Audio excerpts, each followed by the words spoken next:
Magandang hapon po sa inyong lahat.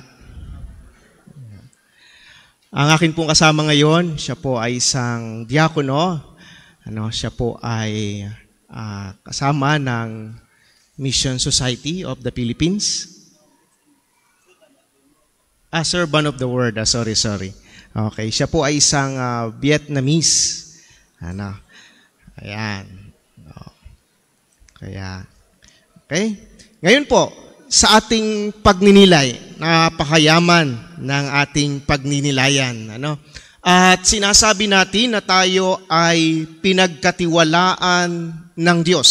Yan yung maliwanag na sinasabi mula sa unang pagbasa hanggang sa ating mabuting balita, tayo'y pinagkatiwalaan ng Diyos. At tayo'y pinagkatiwalaan at yung pinagkatiwala sa atin kailangang magkaroon ng bunga sapagkat ito'y isusulit natin sa Diyos. Ngayon, pag tinanong ko kayo, anong pinagkatiwala sa inyo? Pag sinabi kong kayamanan, sasabihin naman ninyo, nako, wala ho eh. Ay di lusot na agad kayo. Wala akong kayamanan eh. Pag sinabi kong talino, hindi ho. Yung iba ho, matalino. Ako naman ho, hindi masyado. Pag sinabi ko naman sa inyong oras, nako, di ho masyado at ako ho'y masyadong busy.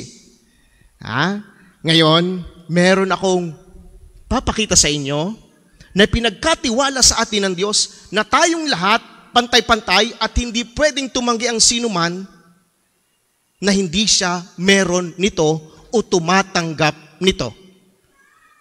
Yan. Di kayo kakalusot ngayon.